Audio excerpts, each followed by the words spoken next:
Hello everyone, तेज civil के online platform पर आप सभी का स्वागत है। प्रीवियस क्लास में हम पढ़ रहे थे सेल, और सेल में जो हमने पढ़ लिया था उसको हम एक बार क्विकली रिवाइज कर लेते हैं।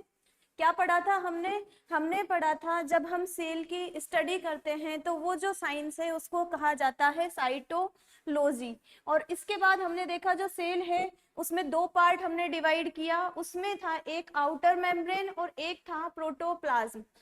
अब आउटर मेम्ब्रेन में हमने देखा कि इसमें भी टू टाइप की होती है, एक होती है सेल वॉल और एक होती है यहाँ पर प्लाज्मा मेम्ब्रेन। और ये जो सेल वॉल होती है वो प्लांट सेल में पाई जाती है और प्लाज्मा मेम्ब्रेन एनिमल सेल में और प्लांट सेल दोनों में ही पाई जाती है। उसके बाद हमने देखा कि ये जो प्रोटोप्लाज्म है उसको भी हमने टू पार्ट में डिवाइड किया। फर्स्ट था साइटोप्लाज्म या कोशिका द्रव्य और सेकंड था केंद्रक न्यूक्लियस। साइटोप्लाज्म में क्या होता है? इसमें एक झिल्ली से घिरे हुए कोशिकांग जो थे वो थे राइबोसोम और तारक केंद्र। दो झिल्ली से जिसमें एक भी झिल्ली नहीं थी वो थे राइबोसोम और तारक केंद्र। जिसमें एक झिल्ली थी वो थे endoplasmic reticulum, Golgi body, lysosome और रिक्टिका। और जिसमें दो झिल्लियां पाई जाती थी वो थे लवक और माइटोकॉन्ड्रिया। इसके बाद हमने देखा प्लाज्मा मेम्ब्रेन। प्लाज्मा मेम्ब्रेन को कहा जाता है प्लाज्मा लेमा या कोशिका झिल्ली। इसकी स्ट्रक्चर के बारे में सिंगर और निकोलसन ने बताया। ये क्या होती है? फॉस्फोलिपिड की बाइलेयर मेम्ब्रेन होती है, द्विआण्विक परत होती है। और फॉस्फोलिपिड क्या है? ये है एक कंपाउंड लिपिड। इसके अलावा इस जो स्ट्रक्चर है इसमें प्रोटीन्स पाए जाते हैं जो कि इसमें धसे हुए होते हैं। और ये प्रोटीन क्या करते हैं? ये प्रोटीन करते हैं पदार्थों का परिवहन। और इसके अलावा जो ये प्लाज्मा मेम्ब्रेन है वो पतली होती है, लचीली होती है और इसी के साथ ये लाइव होती है। और एनिमल सेल में तो सबसे आउटर मोस्ट होती है और प्लांट सेल में ये सेल वॉल के नीचे पाई जाती है। इसके बाद हमने देखा इसके वर्क क्या है, फंक्शन क्या है। ये क्योंकि आउटर मेम्ब्रेन है इसीलिए ये किसका कार्य करती है? सुरक्षा का। सेल की आकृति को निर्धारित करती है, जैसे कि आरबीसी में है उभयावतल और तंत्रिका कोशिकाओं की आकृति है कुछ इस तरीके की। ये क्या होती है? सेलेक्टिवली परमिएबल, चयनात्मक पारगम्यता का इसमें गुण पाया जाता है। और इसमें ये जो पारगम्य है, परिवहन है, वो किस तरीके से होता है? विसरण, परासरण और एंडोसाइटोसिस एंड एक्सोसाइटोसिस के थ्रू। सेल वॉल हमने देखी, प्लांट की आउटर मेम्ब्रेन होती है सेल वॉल। सेल वॉल कैसी होती है? निर्जीव होती है और मोटी होती है, और सामान्यतः ये मोटी होती है। और जो ये इसकी मेम्ब्रेन है उसकी स्ट्रक्चर में क्या क्या पाया जाता है? Cellulose, hemicellulose, pectin, lignin. और जीवाणु की जो सेल वॉल होती है वो बनी हुई होती है पेप्टिडोग्लाइकन की। और इसका कार्य क्या होता है? सुरक्षा, आकृति और पारगम्य मीन्स पदार्थों का ये परिवहन करने का काम करती है। इसके बाद हमने देखा न्यूक्लियस। न्यूक्लियस के खोजकर्ता कौन थे? रॉबर्ट ब्राउन थे। 1831 में उन्होंने खोज की। ये सेल में बड़ा होता है, गोल होता है। ये जो न्यूक्लियस है इसके बाहर डबल लेयर पाई जाती है, बाई लेयर। इसकी जो मेम्ब्रेन होती है बाहर की होती है उसे कहा जाता है न्यूक्लियर मेम्ब्रेन। और न्यूक्लियर मेम्ब्रेन में पोर्स पाए जाते हैं।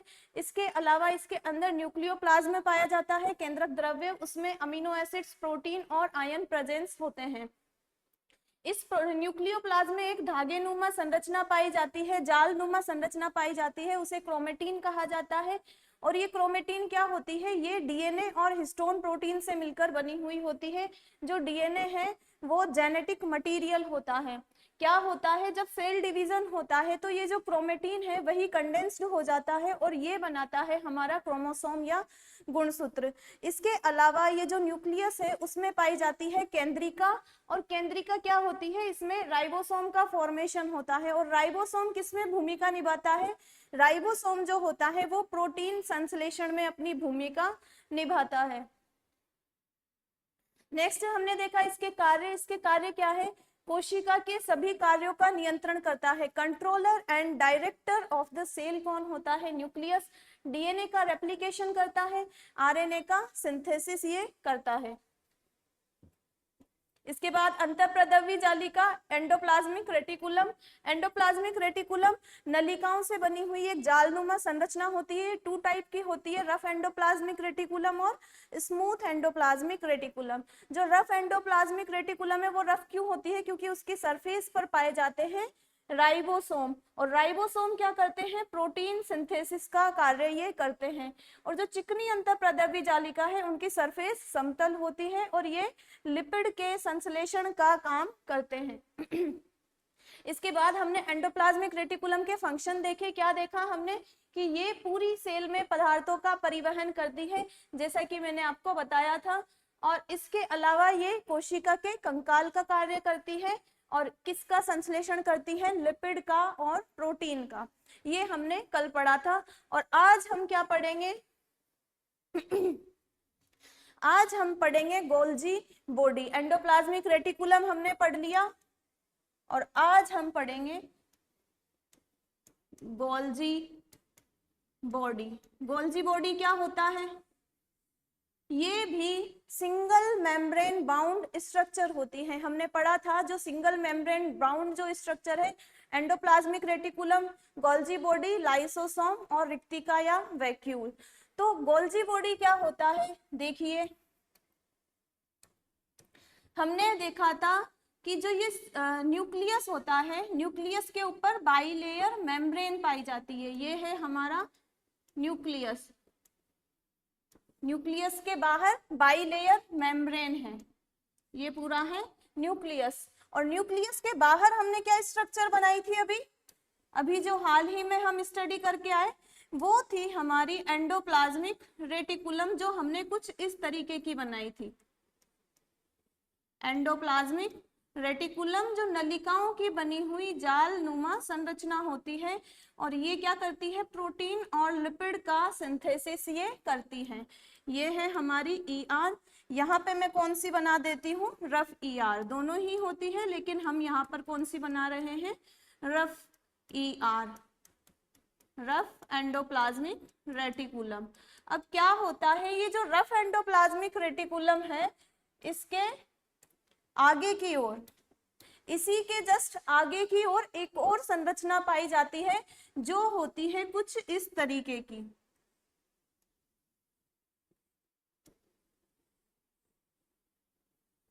इस तरीके की कोई संरचना पाई जाती है और ये जो संरचना है इसी का नाम है गोल्जी बॉडी। ये जो संरचना है इसी का नाम है गोल्जी बॉडी, जो कि ER के जस्ट आगे ही पाई जाती है। ER से कनेक्टेड नहीं होती है ये किसी के थ्रू, जैसे ये एंडोप्लाज्मिक रेटिकुलम कनेक्टेड है, ये इसी के पास पाई जाती है, इसी के आगे पाई जाती है। और ये क्या होती है? ये देखो क्या है यहाँ पर, ये यहाँ पर है। इसकी संरचना आप देखिए कैसी है। ये यहाँ पर थिन है, ये पतली है। इसी के साथ क्या है? ये चपटी है ये। और इसी के साथ क्या है? ये थोड़ी सी घुमावदार है। ये स्ट्रक्चर आपको दिख रही है, थोड़ी सी घुमावदार स्ट्रक्चर इसकी है, स्लाइटली कर्व्ड है ये, स्लाइटली कर्व्ड। ये हमने देखा गोल्जी बॉडी। और ये जो स्ट्रक्चर है इसको भी हम एक और नाम दे देते हैं, अगेन बायो में हम नाम देते हैं। तो ये जो स्ट्रक्चर है इसका नाम क्या है?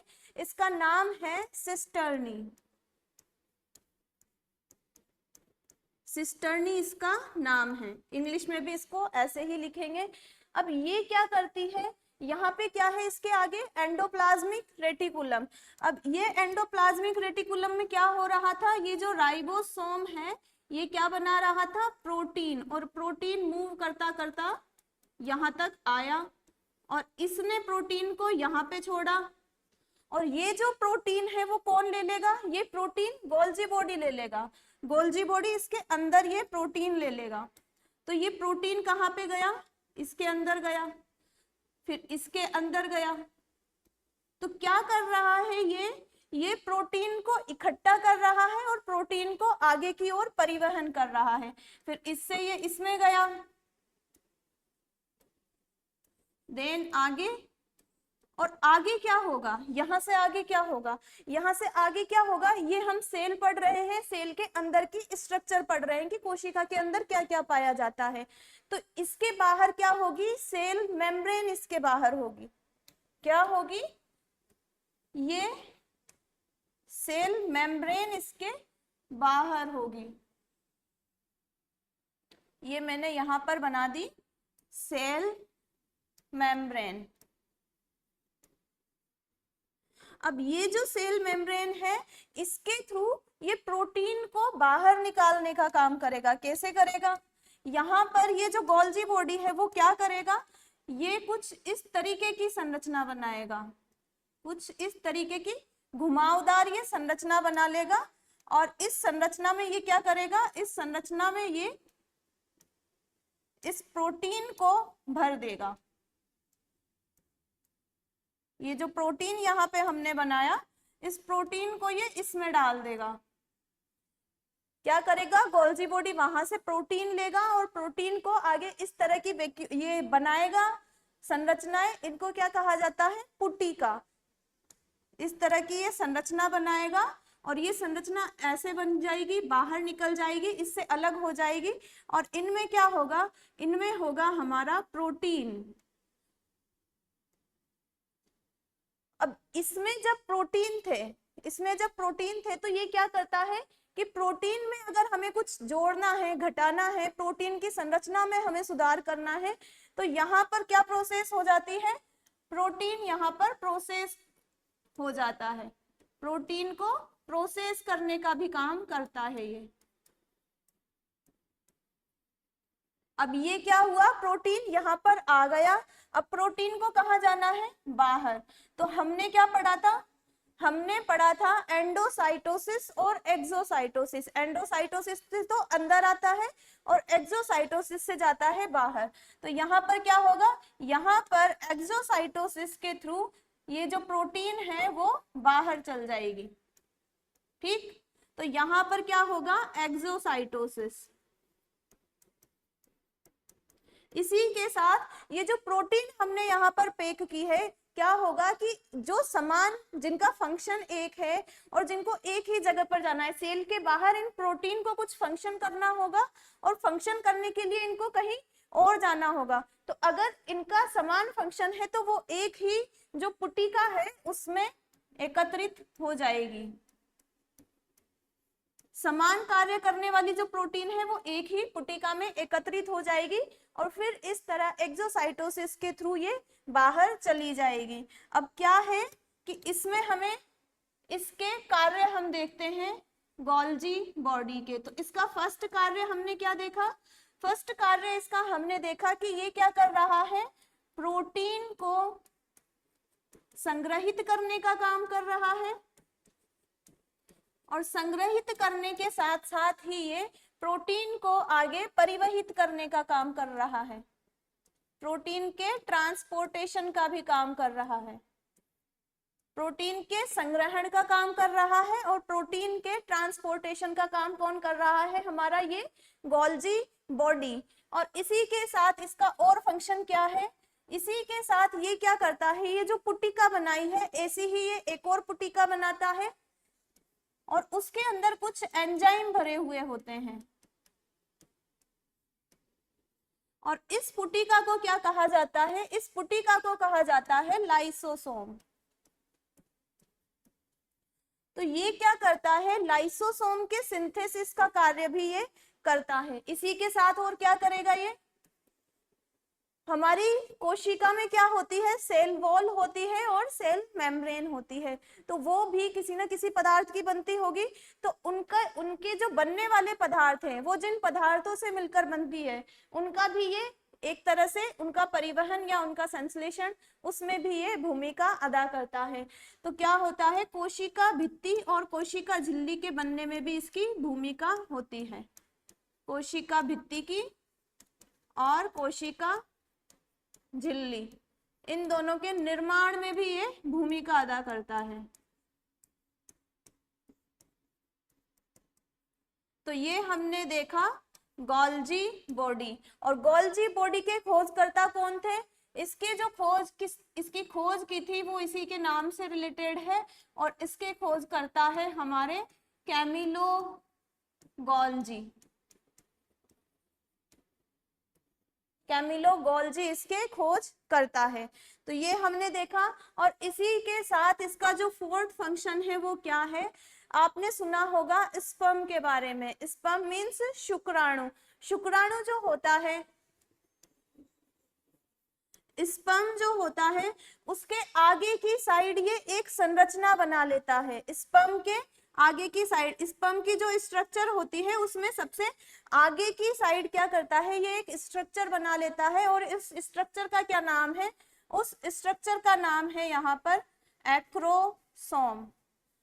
तो इसके 4 फंक्शन हमने यहाँ पर देख लिए हैं। अब हमको नेक्स्ट क्या देखना है, नेक्स्ट हमको देखना है एकल झिल्ली से घिरे हुए कोशिकांग जो है, उसमें से हमने एंडोप्लाज्मिक रेटिकुलम देख लिया, गोल्जी बॉडी हमने देख लिया। अब हम नेक्स्ट क्या देखेंगे, नेक्स्ट हम देखेंगे ये लाइसोसोम। लाइसोसोम जो कि बनाया गया था गोल्जी बॉडी के द्वारा।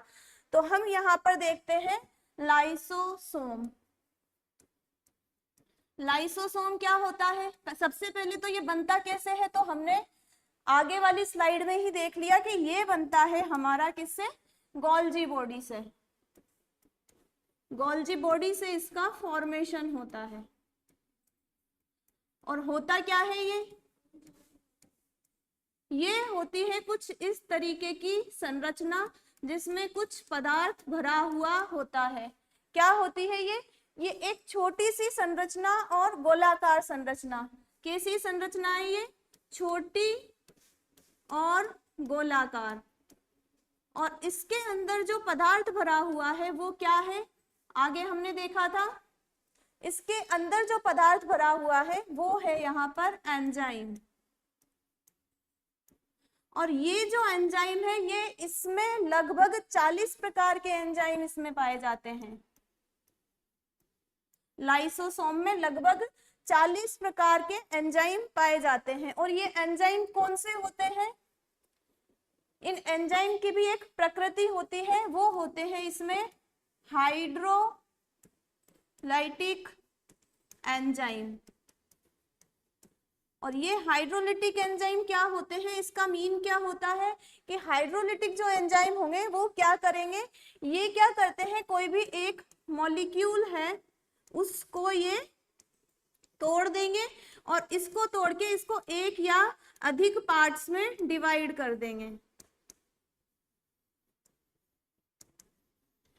हाइड्रोलिटिक एंजाइम हमारे लाइसोसोम में पाए जाते हैं, और ये पदार्थ को तोड़ते हैं, और उस पदार्थ को तोड़ के ये उसके 2 या 2 से अधिक पार्ट्स में ये डिवाइड कर देंगे।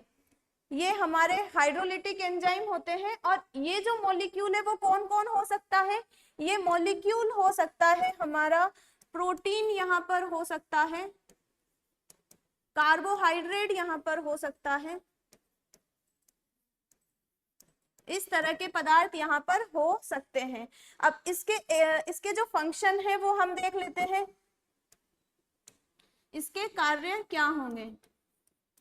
तो इसके कार्यों में जो फर्स्ट फंक्शन है वो तो हमने देख लिया कि जो ये पदार्थ है ये क्या है, प्रोटीन और कार्बोहाइड्रेट, ये क्या है, फूड पार्टिकल्स। फूड पार्टिकल्स का डाइजेशन करने का ये काम करता है, फूड पार्टिकल्स के डाइजेशन का। और इसके अलावा ये क्या करता है,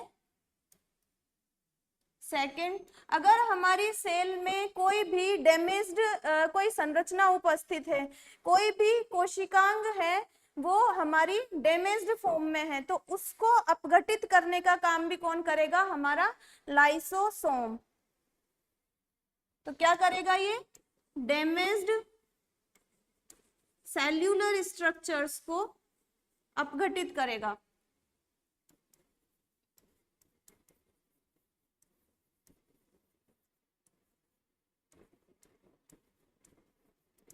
और इसके अलावा और क्या फंक्शन है इसके? इसके अलावा लाइसोसोम जो है वो अगर हमारी बॉडी में कोई भी पैथोजन आ जाता है, कोई भी रोग कारक आ जाता है, पैथोजन होते हैं रोगजनक, जैसे कि क्या हो सकता है उसमें? उसमें हो सकता है हमारा विषाणु, वायरस उसमें हो सकता है, उसमें हो सकता है हमारा जीवाणु, बैक्टीरिया उसमें हो सकता है। इनको भी क्या करता है? ये डिस्ट्रॉय करने का काम हमारा लाइसोसोम करता है। ये हमने लाइसोसोम के फंक्शन देख लिए। अब ये लाइसोसोम जो होता है वो और क्या करता है? मान लीजिए ये जो लाइसोसोम के ऊपर की हमने वॉल बनाई है, इसकी झिल्ली जो हमने बनाई है, वो ही कहीं से क्षतिग्रस्त हो जाती है। क्या हो जाती है?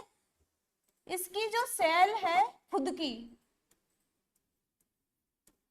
की सेल ही अगर क्षतिग्रस्त हो जाती है कहीं से, तो ये क्या करता है? ये सब कार्य तो कर रहा है, लेकिन ये खुद को भी पाचित करने का काम कर देता है। इसमें जो ये एंजाइम प्रेजेंस है, अगर इसकी ही खुद की सेल का कोई पार्ट क्षतिग्रस्त हो गया, मान लीजिए इसका ये इतना सा पार्ट क्षतिग्रस्त हो गया, तो ये इसको पता लगेगा और ये क्या करेगा? यहाँ पर क्षतिग्रस्त हो जाता है तो ये इसको खुद को ही डाइजेस्ट कर देता है, इसको खुद को ही ये नष्ट कर देता है। इसीलिए लाइसोसोम को हम क्या कहते हैं? आत्मघाती थैलियां।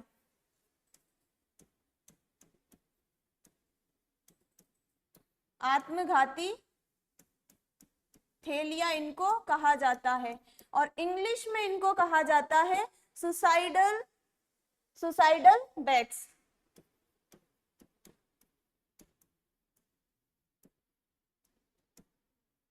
ये हमारा हो गया यहाँ पर लाइसोसोम कंप्लीट। अब नेक्स्ट हमको क्या देखना है? वही टेबल आप याद कीजिए, उसमें लाइसोसोम के बाद क्या था?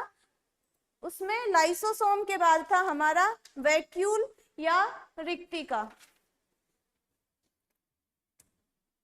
लाइसोसोम के बाद क्या है हमारा? वैक्यूल या रिक्तिका। अब हम वैक्यूल को देखते हैं, वैक्यूल क्या होती है।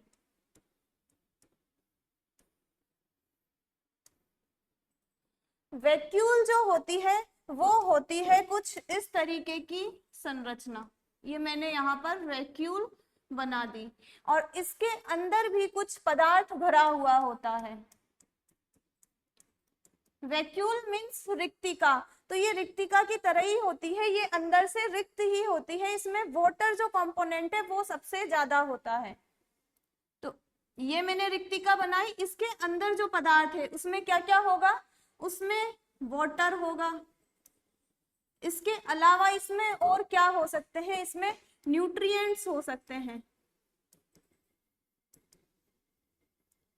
न्यूट्रिएंट्स इसमें हो सकते हैं। इसके अलावा हमारी रिक्तिका में हो सकते हैं अपशिष्ट पदार्थ,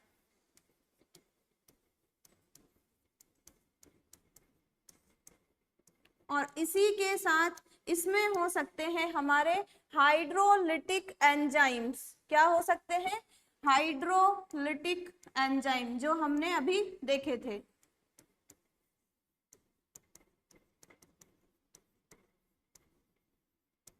तो ये सब जो कंपोनेंट्स है, ये सब जो पदार्थ है, वो हमारी रिक्तिका में पाए जाते हैं, और मैक्सिमम इसमें क्या होता है? वाटर। अब ये जो पदार्थ है इनको भी हमने यहाँ पर एक नाम दे दिया कि रिक्तिका के अंदर क्या क्या पाया जाता है, उनको हम संयुक्त रूप से एक नाम दे देते हैं, और वो नाम यहाँ पर क्या है? वो है यहाँ पर सेल सैप।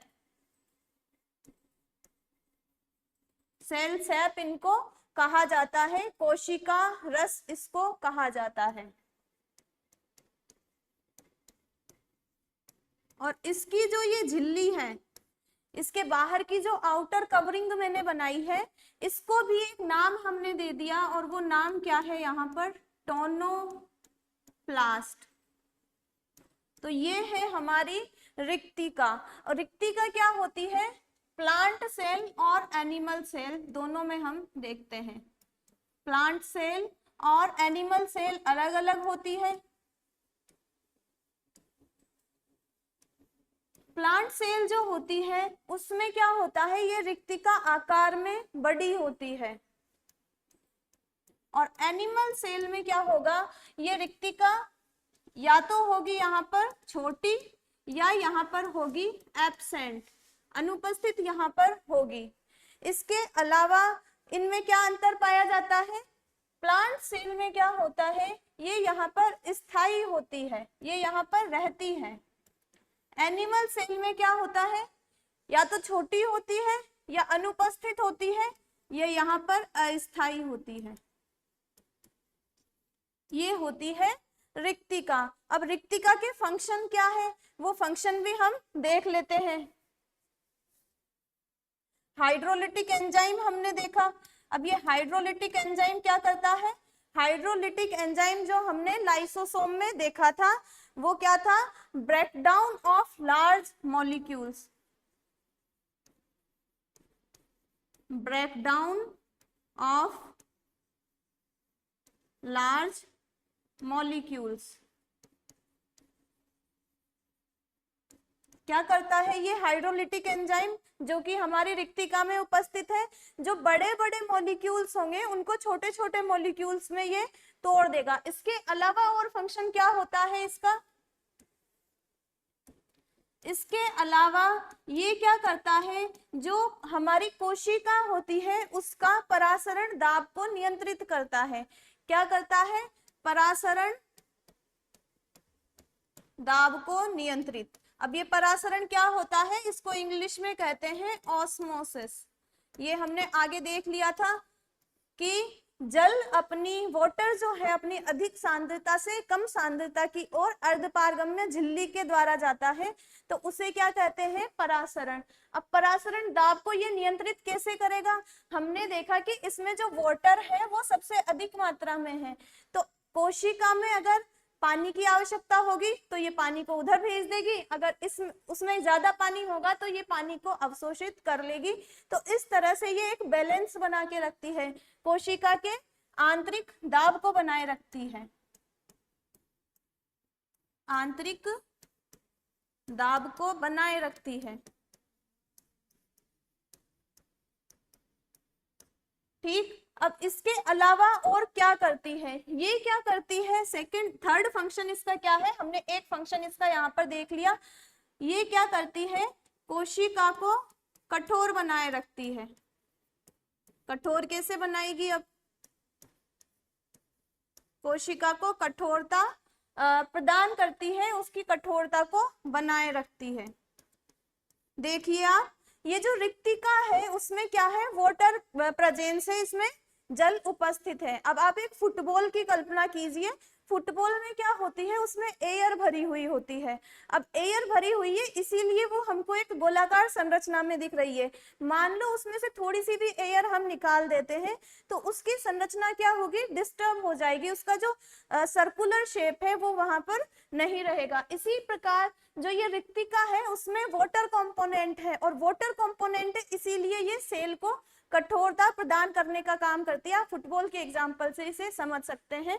तो ये क्या करती है, हमारी सेल को कठोरता प्रदान करने का काम करती है, कौन, रिक्तिका। एक और हमारा कंपोनेंट हो गया, एक और हमारा जो सेल ऑर्गेनेल है वो कंप्लीट हो चुका है। अब इसके बाद हम क्या पढ़ेंगे, इसके बाद हमने देखा था, जो हमने टेबल बनाई थी उसमें था डबल मेम्ब्रेन बाउंड स्ट्रक्चर, और उसमें भी क्या था, फर्स्ट माइटोकॉन्ड्रिया और प्लास्टिड। तो उसमें हम फर्स्ट देख लेते हैं माइटोकॉन्ड्रिया।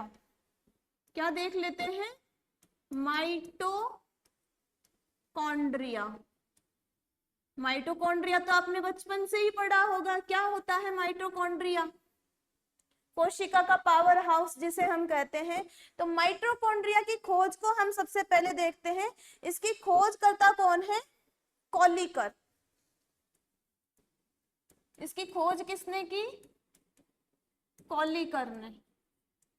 कॉलिकर ने इसकी खोज कहाँ की थी, कीट की पेशी में इसकी खोज की थी कॉलिकर ने, और इसका नाम किसने दिया, बेंडा ने। नाम करता थे इसके बेंडा। तो माइटोकॉन्ड्रिया क्या है, इसको भी हम डायग्राम से समझ लेते हैं। देखिए कोशिका के अंदर कुछ इस तरीके की संरचना है, उसको हम माइटोकॉन्ड्रिया कहते हैं। जो हम बड़ी अभी कोशिका बनाएंगे तो उसमें इस तरीके की कुछ संरचना है, उसको माइटोकॉन्ड्रिया कहा जाता है। अब इसका क्या करेंगे हम, हमको इसकी स्टडी करनी है, तो हम क्या करेंगे, हम इसको डिवाइड कर देंगे। हमने इसको यहां से काट दिया, इसको हमने यहां से काट दिया। अब काटने के बाद क्या होगा, हमको कुछ इस तरीके की संरचना मिलेगी।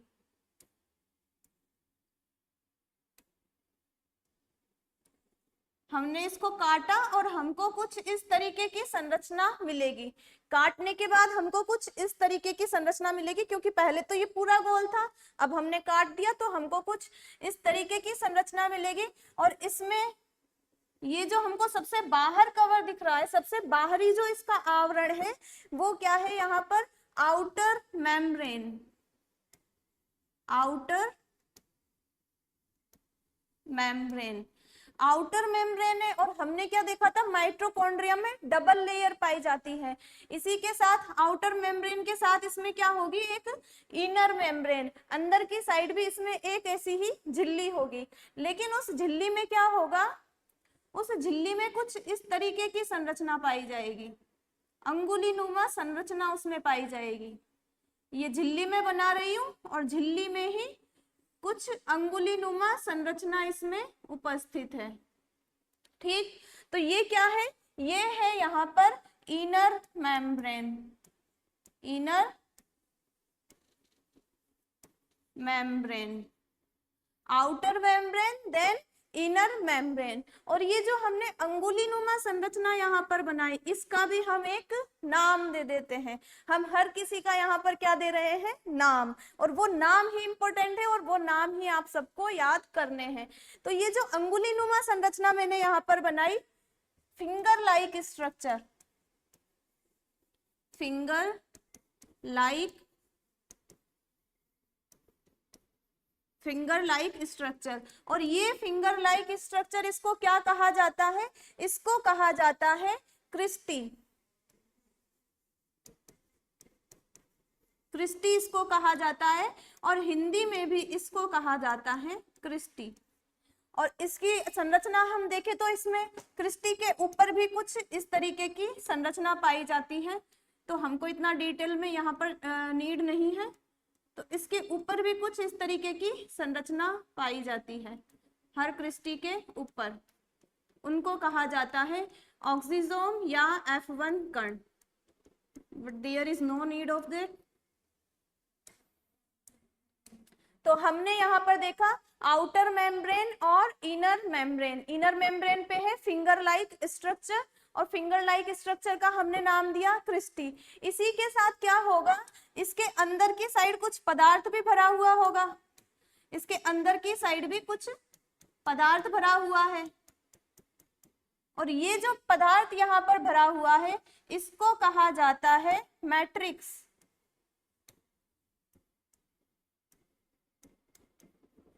मैट्रिक्स। और हिंदी में इसको कहा जाता है अधात्री, मैट्रिक्स या अधात्री इसको कहा जाता है। अब इस मैट्रिक्स के अंदर और क्या क्या संरचनाएं पाई जाती है, इस मैट्रिक्स के अंदर एक पाया जाता है इस तरह की सर्कुलर स्ट्रक्चर। ये है हमारा वृत्ताकार डीएनए, माइटोकॉन्ड्रिया का वृत्ताकार डीएनए है। इसके अलावा यहाँ पर कुछ इसे डॉट डॉट की संरचना पाई जाएगी। ये है हमारा राइबोसोम, माइटोकॉन्ड्रिया के अंदर जो राइबोसोम है वो है, वृत्ताकार डीएनए पाया जाता है, ये राइबोसोम पाया जाता है, और इसके अलावा यहाँ पर आरएनए भी पाया जाता है। तो इस मैट्रिक्स में हमने क्या क्या देख लिया, मैट्रिक्स के अंदर है हमारा आरएनए, राइबोन्यूक्लिक एसिड, और इसके अलावा क्या है यहाँ पर वृत्ताकार DNA, circular DNA, circular DNA यहाँ पर है। और इसके अलावा और क्या है, इसके अलावा है यहाँ पर ये जो बिंदुनुमा संरचना यहाँ पे है, वो है यहाँ पर राइबोसोम, राइबोसोम, राइबोसोम को भी हम पढ़ेंगे। तो यहाँ पर हमने देख लिया वृत्ताकार डीएनए है, आरएनए है और राइबोसोम है। ये जो ये जो राइबोसोम है यहाँ पर, ये इसकी भी एक प्रकार पाया जाता है, वो यहाँ पर उपस्थित होता है। और वो कौन सा है यहाँ पर? राइबोसोम यहाँ पर है 70S। 70S, इसको आप समझ लीजिए कि 70S उसकी साइज है। ये राइबोसोम 2 टाइप के होते हैं, एक तो होता है 80S और एक होता है 70S। तो यहाँ पर जो राइबोसोम उपस्थित है वो है यहाँ पर 70S राइबोसोम। तो ये हमने देख लिया मैट्रिक्स में क्या क्या पाया जाता है। ठीक, अब यहाँ पर हमको और क्या देखना है? ये वृत्ताकार डीएनए, आरएनए और राइबोसोम यहाँ पर है। तो ये क्या करेंगे यहाँ पर? ये जो डीएनए है यहाँ पर और राइबोसोम है, ये सब यहाँ पर उपस्थित है। ये यहाँ पर क्या करेंगे? Protein synthesis, protein synthesis. Limited number of protein synthesis जो खुद इस माइटोकॉन्ड्रिया के यूज में आएंगे। मींस क्या? इस माइटोकॉन्ड्रिया को यूज लेने के लिए जो कुछ प्रोटीन्स है वो ये खुद माइटोकॉन्ड्रिया ही बना लेगा, किसी और पर डिपेंड नहीं होगा। इसीलिए इस माइटोकॉन्ड्रिया को कहा जाता है semi autonomous organ. Semi autonomous organ, semi autonomous organ, और इसको हिंदी में कहा जाता है अर्ध स्वायत्तशासी अंग। अर्ध स्वायत्तशासी अंग इसको कहा जाता है। ये हमने देख लिया माइटोकॉन्ड्रिया के बारे में। और ये क्या करता है? Protein synthesis. इसके अलावा ये हमने इसका फर्स्ट फंक्शन देख लिया कि प्रोटीन सिंथेसिस ये करता है। और इसके अलावा क्या होता है? ये जो इसकी इनर मेम्ब्रेन है, आउटर मेम्ब्रेन के बाद इनर मेम्ब्रेन, यहाँ पर क्या होता है? यहाँ पर भी एक विशेष क्रिया होती है। क्या होता है? जब हम श्वसन करते हैं तो हम क्या लेते हैं? ऑक्सीजन हम लेते हैं। और वो ऑक्सीजन किस में काम आता है? ऑक्सीजन मिलता है जो हम खाने के थ्रू क्या लेते हैं? भोजन।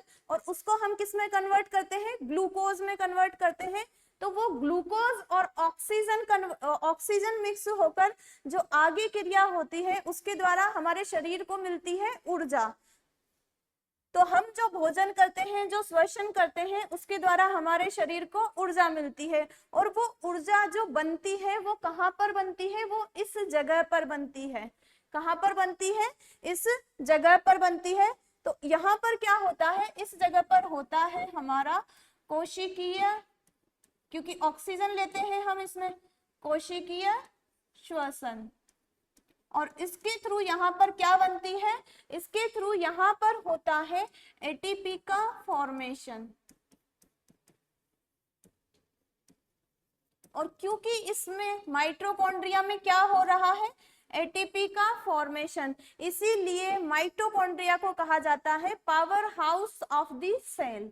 क्या कहा जाता है? Power house of the cell. कोशिका का शक्ति ग्रह, कोशिका का शक्ति ग्रह इसे कहा जाता है, क्योंकि जब हम भोजन करते हैं और हम श्वसन करते हैं तो C6H12O6 प्लस O2 मिलती है। फिर उससे हमें जितनी भी एनर्जी मिलती है तो वो किस फॉर्म में मिलती है? वो हमें जो हमें ऊर्जा मिलती है वो एटीपी की फॉर्म में मिलती है। तो एटीपी का जो फॉर्मेशन है मेनली वो किस जगह होता है? इस जगह, इनर मेम्ब्रेन ऑफ माइटोकॉन्ड्रिया। तो इसीलिए माइटोकॉन्ड्रिया को क्या कहा जाता है? कोशिका का शक्ति ग्रह। ये एटीपी किससे बनी? ग्लूकोज से। किसकी प्रेजेंस में? O2 की प्रेजेंस में। तो ये रिवाइज कीजिए आप।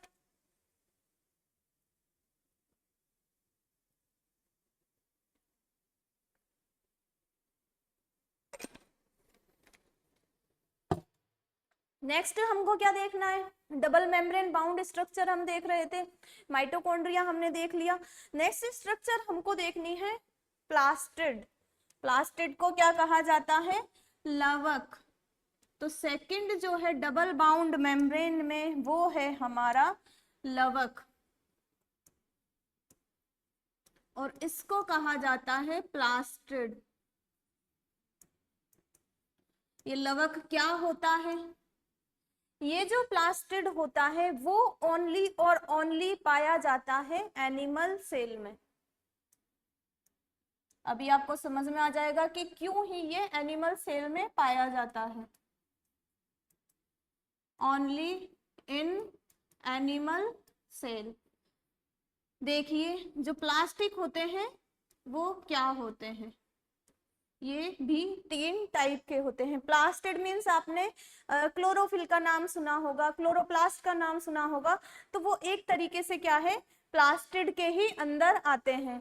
तो प्लास्टिड में क्या होता है, क्योंकि ये क्लोरोफिल क्लोरोप्लास्ट हमारे तो काम नहीं आने, ये काम आने हैं sorry only in plant cell. यहाँ पर एनिमल सेल मैंने गलती से लिख दिया, यहाँ पर क्या है, ओनली इन प्लांट सेल।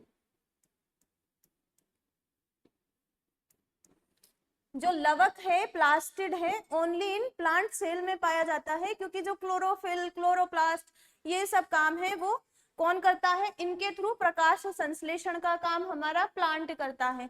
तो ये जो प्लास्टिड है वो भी 3 टाइप के पाए जाते हैं। प्लास्टिड भी कितने टाइप के हैं, यहाँ पर 3 टाइप के। और 3 टाइप कौन कौन से हैं, वर्णी लवक, अवर्णी लवक और हरित लवक। आप हरित लवक को ही जानते हो। वर्णी लवक है उसको इंग्लिश में कहा जाता है क्रोमोप्लास्ट। क्या कहा जाता है, क्रोमोप्लास्ट।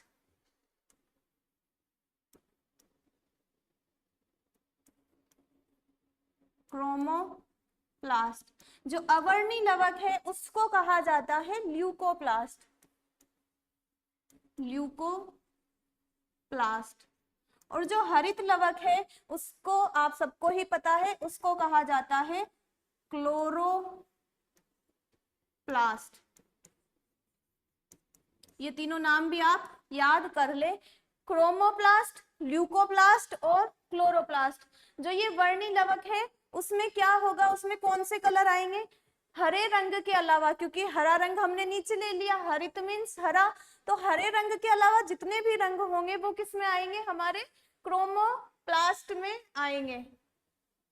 तो क्रोमोप्लास्ट में हरे रंग के अलावा जितने भी रंग है, जैसे कि गाजर का जो कलर है, बैंगन का जो कलर है, जो भी जितने भी डिफरेंट टाइप ऑफ कलर है वो किसकी वजह से होते हैं, क्रोमोप्लास्ट की वजह से।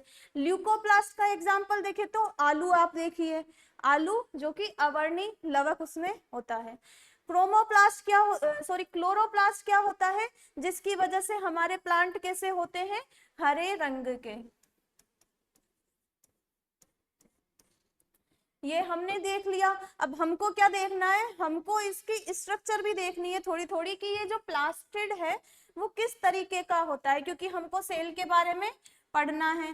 तो प्लास्टिड सबसे पहले तो हमने क्या देखा था, ये होता है एक double membrane bound structure.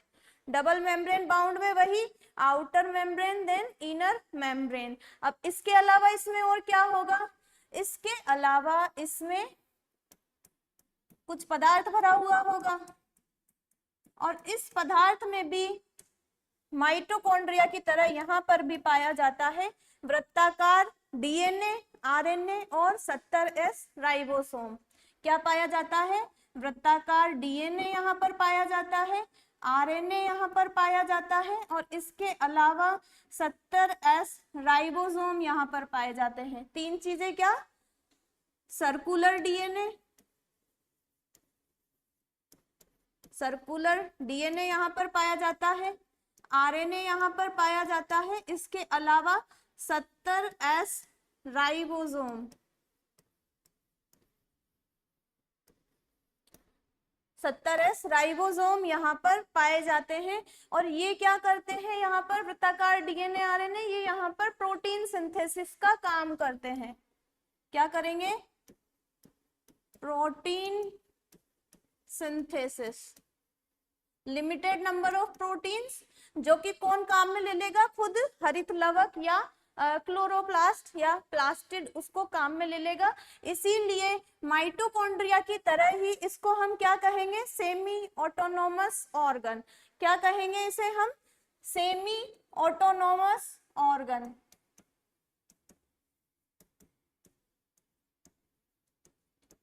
Semi autonomous organ इसको हम कहेंगे। ठीक है, ये हमने देख लिया। अब इसके अलावा और क्या पाया जाता है हमारे हरित लवक में। इसके अलावा हरित लवक में कुछ इस तरीके की संरचनाएं पाई जाती हैं। इन संरचनाओं को क्या कहा जाता है, इन संरचनाओं का भी हमने यहाँ पर एक नाम दे दिया, और वो नाम क्या है, वो नाम है यहाँ पर थैलेकोइड। और इसके अलावा ये जो अंदर पदार्थ भरा हुआ है उसको हम कहते हैं मैट्रिक्स।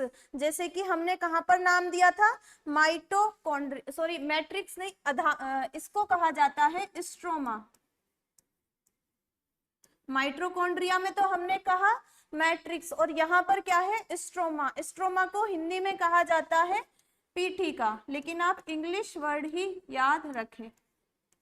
तो ये स्ट्रोमा और पीठिका यहाँ पर क्या होता है, यहाँ पर होता है इसका मेन फंक्शन। और इसका मेन फंक्शन क्या है, प्रकाश ऊर्जा को रासायनिक ऊर्जा में बदलना। प्रकाश लेता है ये और उसको रासायनिक ऊर्जा किसमें, ग्लूकोज में कन्वर्ट करता है। प्रकाश की उपस्थिति में क्या बनता है यहाँ पर, ग्लूकोज। तो क्या करता है ये करते हैं हमारे प्रकाश संश्लेषण का काम। प्रकाश संश्लेषण, फोटोसिंथेसिस। और इसके थ्रू क्या करते हैं ये हमारी लाइट एनर्जी को, प्रकाश ऊर्जा को करते हैं हमारे केमिकल एनर्जी में कन्वर्ट।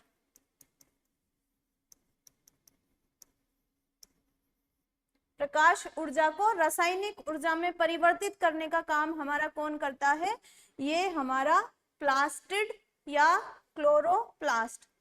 हमने लवक देख लिया। अब हमारा क्या बाकी है, सिंगल मेम्ब्रेन बाउंड स्ट्रक्चर, जो की थी राइबोसोम और तारक केंद्र सेंट्रोसोम या सेंट्रिओल। तो अब हम क्या देखेंगे, अब हम देखेंगे यहाँ पर राइबोसोम। राइबोसोम, राइबोसोम क्या होता है, इतनी देर से हम पढ़ रहे हैं।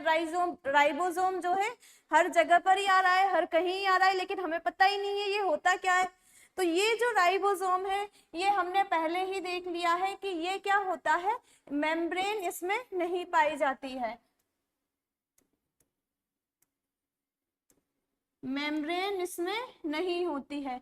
इसके अलावा ये राइबोसोम बनता किससे है, इतनी देर से हम राइबोसोम राइबोसोम कर रहे हैं, लेकिन ये बनता किससे है, ये बनता है राइबोन्यूक्लिक एसिड।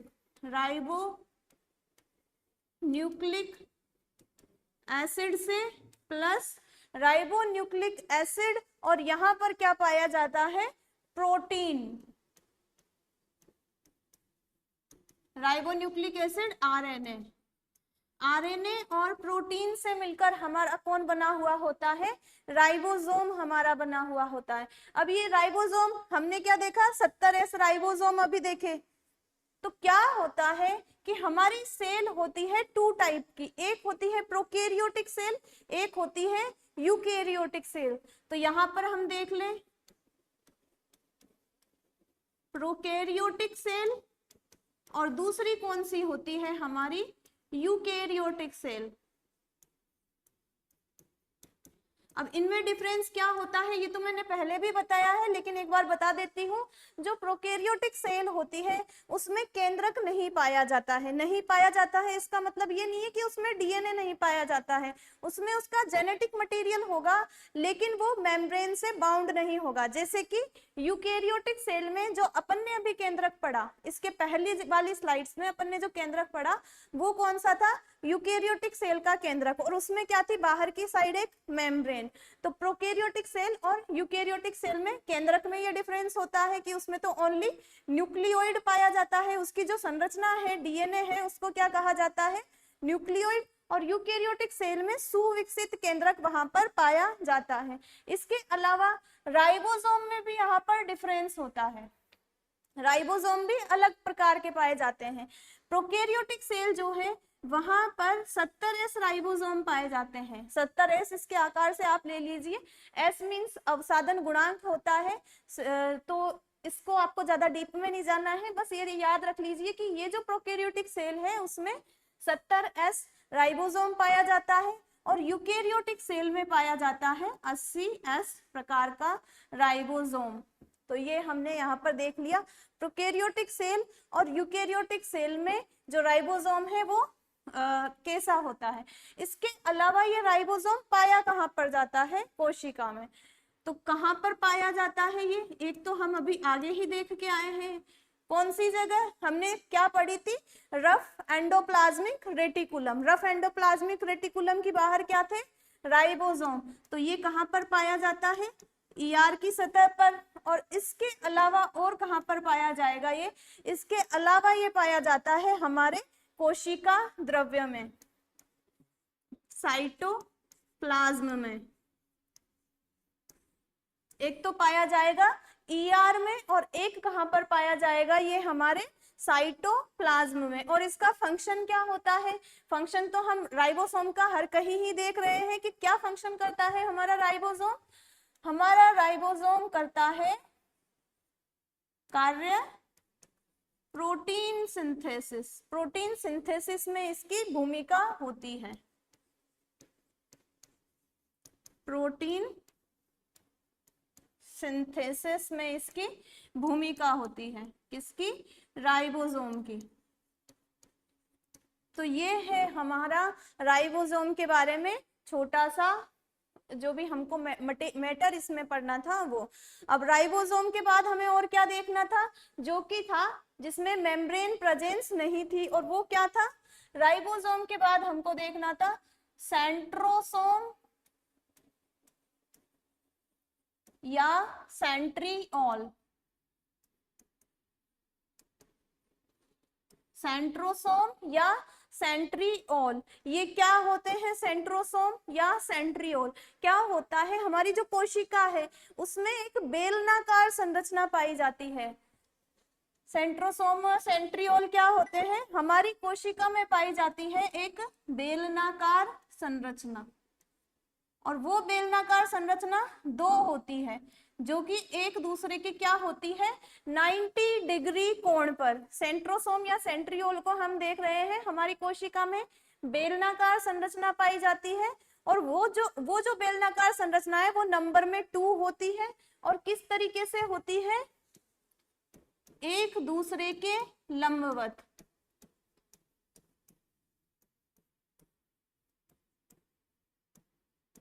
लंबवत मीन्स 90 डिग्री के कोण पर होती है ये दोनों। अब इन दोनों को आप अलग अलग नाम दे, इन दोनों को आप अलग अलग यूनिट के रूप में देखें। जैसे इसको हमने अलग यूनिट के रूप में देखा और इसको हमने अलग यूनिट के रूप में देखा, अलग अलग करके देखें। तो अलग अलग करके देखेंगे तब तो इसका नाम क्या होगा, सेंट्रियोल। एक बेलनाकार संरचना अलग, उसको एक बेलनाकार संरचना को सेंट्रियोल, दूसरी बेलनाकार संरचना को भी सेंट्रियोल। लेकिन जब हम इस पूरे को देखेंगे, पूरी यूनिट को हम एक साथ देखेंगे, ये जो संरचना यहाँ पर बनी हुई है, मेम्ब्रेन नहीं बनाती हूँ लेकिन नहीं तो आपको लगेगा कि इसके बाहर भी क्या है, मेम्ब्रेन है। तो इस पूरी संरचना को अगर हम देखें तो वो क्या है, वो है हमारा सेंट्रोसोम। आ गया आपको समझ में कि सेंट्रोसोम और सेंट्रियोल क्या होता है, इसका फंक्शन क्या है, इसका फंक्शन भी तो हमें देखना होगा। तो ये जो सेंट्रोसोम है, सेंट्रियोल है, वो क्या करते हैं, जब हमारी कोशिका डिवाइड होती है, कोशिका सेल डिवीजन जब होता है, जब हमारी एक कोशिका है उससे हमें 2 कोशिकाएं बनानी है, तो उस समय ये हमारा जो सेंट्रोसोम है वो अपनी भूमिका अदा करता है। और उस समय कोशिका में बहुत ज्यादा परिवर्तन होते हैं, और उन परिवर्तनों में एक परिवर्तन है कि वहां पर एक तर्कु उपकरण का निर्माण होता है। तर्कु उपकरण का निर्माण होता है सेल डिवीजन के दौरान। तो ये सेंट्रोसोम क्या करता है, ये जो सेंट्रोसोम है इसका कार्य हम देख रहे हैं। सेल डिवीजन जब होता है, कोशिका विभाजन, सेल डिवीजन के टाइम ये क्या करता है, ये तर्कु उपकरण का निर्माण करता है। तर्कु उपकरण का निर्माण हमारा कौन करता है, सेंट्रोसोम या सेंट्रियोल। इसके अलावा आपने सीलिया, फ्लेजिला, इन सब के बारे में भी सुना हो, कशाप, पक्षमाप, तो इनका जो आधारी भाग है वो भी हमारा सेंट्रोसोम ही बनाता है। तो ये है हमारा सेंट्रोसोम। इसके अलावा हम एक और स्ट्रक्चर देख लेते हैं जो कि है कोशिका के अंदर ही पाई जाती है, और उस स्ट्रक्चर का नाम क्या है, उस स्ट्रक्चर का नाम है हमारा परोक्सीसोम। परोक्सीसोम। परोक्सीसोम क्या करता है, परोक्सीसोम भी हमारी सेल में ही पाया जाता है। परोक्सीसोम होती है कुछ इस तरीके की संरचना, और इसके अंदर भी क्या भरा हुआ होता है, एंजाइम। और इसके अंदर कौन से एंजाइम भरे हुए होते हैं, ऑक्सीडेटिव एंजाइम। ऑक्सीडेटिव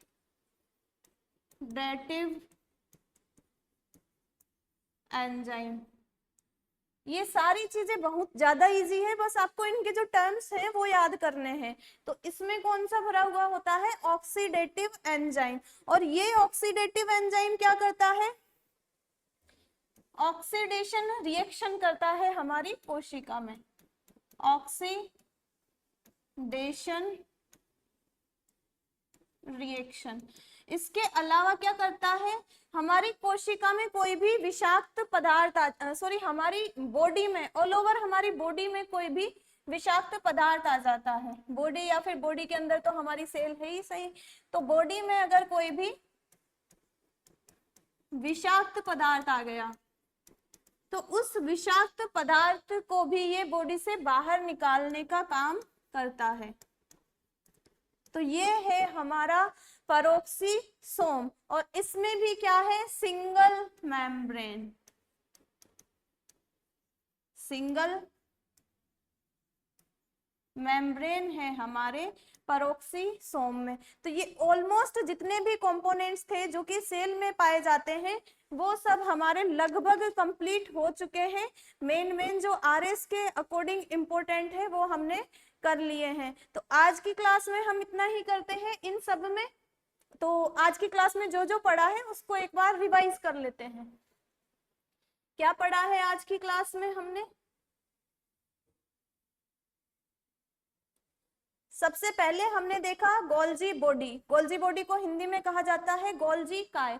ये क्या होता है, ईआर के थोड़ा आगे की साइड पतली, चपटी और घुमावदार संरचनाएं पाई जाती है जिनको कहा जाता है सिस्टर्नी। और ये क्या करती है, प्रोटीन का परिवहन करने का, प्रोटीन को संग्रहित करती है और प्रोटीन को परिवहित करने का काम करती है। और इसके अलावा क्या करती है, लाइसोसोम का निर्माण करती है, और कोशिका भित्ति और कोशिका झिल्ली के निर्माण में भी इसकी भूमिका होती है। इसके फंक्शन हमने देख लिए। अब और क्या करती है, स्पर्म के ऊपर की साइड एक संरचना पाई जाती है एक्रोसोम, तो वो भी कौन बनाता है, हमारा गोल्जी बॉडी खोज करता है इसके कैमिलो गोल्जी। इसके बाद हमने देखा लाइसोसोम। लाइसोसोम बनता है हमारे गोल्जी बॉडी से, छोटी और गोलाकार संरचना होती है, एंजाइम होते हैं लगभग 40 और हाइड्रोलिटिक एंजाइम होते हैं, पदार्थों के विघटन करने का काम करते हैं। कौन से पदार्थ, फूड पार्टिकल्स हो सकते हैं, डैमेज्ड सेल हो सकती है और पैथोजेंस हो सकते हैं। और इसके अलावा ये खुद की सेल अगर क्षतिग्रस्त होती है तो उसका भी डाइजेशन करने का काम कर देती है, और इसको क्या कहा जाता है, आत्मघाती थैलिया। फिर हमने वैक्यूल देखी। वैक्यूल क्या होती है, सिंगल मेम्ब्रेन बाउंड स्ट्रक्चर होती है, इसकी झिल्ली को कहा जाता है टोनोप्लास्ट। इसके अंदर पदार्थ भरा हुआ होता है, वाटर, न्यूट्रिएंट्स, अपशिष्ट पदार्थ इसमें पाए जा सकते हैं, हाइड्रोलिटिक एंजाइम इसमें पाए जा सकते हैं, और इन सबको मिलाकर क्या कहा जाता है, सेल सैप, कोशिका रस। हाइड्रोलिटिक एंजाइम क्या करते हैं, ब्रेकडाउन ऑफ लार्ज मॉलिक्यूल्स, उनको तोड़ने का काम करते हैं। प्लांट सेल और एनिमल सेल, प्लांट सेल में बड़ी होती है, एनिमल सेल में या तो छोटी होती है या फिर उसमें अनुपस्थित होती है। इसके अलावा प्लांट सेल में तो स्थायी होती है और बड़ी भी होती है, एनिमल सेल में ये अस्थायी होती है। क्या करती है, परासरण दाब को नियंत्रित करने का, परासरण दाब को बनाए रखने का काम करती है, आंतरिक दबाव को बनाए रखने का काम करती है, और कोशिका को कठोरता प्रदान करती है। इसके बाद हमने देखा माइटोकॉन्ड्रिया। माइटोकॉन्ड्रिया के खोजकर्ता कौन है, पॉलिकर। उन्होंने कीट की पेशी में माइटोकॉन्ड्रिया की खोज की थी। और इसके नामकर्ता कौन है, बेंडा। माइटोकॉन्ड्रिया की स्ट्रक्चर हमने देखी, इसके स्ट्रक्चर में आउटर मेम्ब्रेन होती है, फिर इनर मेम्ब्रेन होती है। इनर मेम्ब्रेन पर कोई फिंगर लाइक स्ट्रक्चर पाई जाती है, उसको हमने क्रिस्टी नाम दे दिया। इसके अलावा माइटोकॉन्ड्रिया के अंदर मैट्रिक्स भरा हुआ होता है, उसमें क्या होते हैं, वृत्ताकार डीएनए होता है, आरएनए होता है, और राइबोसोम होते हैं। राइबोसोम होते हैं 70S राइबोसोम, और ये क्या करते हैं, प्रोटीन सिंथेसिस का कार्य करते हैं, इसीलिए इसको क्या कहा जाता है, सेमी ऑटोनोमस ऑर्गन। और क्या होता है इसमें, इसकी जो इनर मेम्ब्रेन है वहां पर कोशिकीय श्वसन होता है, जिसके थ्रू एटीपी यहाँ पर बनती है। एटीपी का मतलब होता है ऊर्जा, एडिनोसिन ट्राइफॉस्फेट। तो इसीलिए इसको क्या कहा जाता है, power house of the cell. इसके बाद हमने देखा प्लास्टिड। प्लास्टिक में तीन क्रोमोप्लास्ट, ल्यूकोप्लास्ट और क्लोरोप्लास्ट। क्लोरोप्लास्ट की संरचना हमने देखी, डबल मेम्ब्रेन बाउंड होता है। इसके अंदर भी क्या होते हैं, वृत्ताकार डीएनए, आरएनए और 70S राइबोसोम। और ये जो पदार्थ इसमें भरा हुआ है उसको क्या कहा जाता है, स्ट्रोमा या पीठिका। इसके अलावा क्या होता है, इसमें कुछ चपटी चपटी संरचनाएं पाई जाती है, उसको कहा जाता है थैलिकोइड। और यहाँ पर होता है प्रकाश संश्लेषण, और इसको भी क्या कहा जाता है, सेमी ऑटोनोमस ऑर्गन, क्योंकि इसमें भी वृत्ताकार डीएनए प्रेजेंट होता है। राइबोसोम हमने देखा, राइबोन्यूक्लिक एसिड और प्रोटीन का बना हुआ होता है। प्रोकैरियोटिक में 70S, यूकैरियोटिक में 80S। कहाँ पर पाया जाता है, ER में और साइटोप्लाज्म में। कार्य क्या करता है, प्रोटीन सिंथेसिस का ये फंक्शन करता है। सेंट्रोसोम या सेंट्रियोल, ये क्या होती है, बेलनाकार संरचना होती है, बेलनाकार होती है, और ये क्या होती है, एक दूसरे के लंबवत होती है, 90 डिग्री के कोण पर होती है, जिनको तो कहा जाता है सेंट्रियोल, और पूरी इकाई को कहा जाता है सेंट्रोसोम। क्या करती है, सेल डिवीजन के समय तर्कु उपकरण के निर्माण का काम करती है। इसके अलावा जो सीलिया, फ्लेजिला, कशाब, पक्षमाप जो होते हैं उनका आधारी भाग बनाने का भी काम करता है सेंट्रोसोम या सेंट्रियोल। इसके बाद हमने देखा पेरोक्सीसोम। ये क्या होता है, ये भी सिंगल मेम्ब्रेन बाउंड स्ट्रक्चर होता है, और ऑक्सीडेटिव एंजाइम इसमें पाए जाते हैं, ऑक्सीडेशन रिएक्शन करते हैं। बॉडी में अगर कोई भी विषाक्त पदार्थ आ जाता है तो उसको बॉडी से बाहर निकालने का काम करते हैं। आज की क्लास में इतना ही, तो नेक्स्ट क्लास में मिलते हैं। Thank you.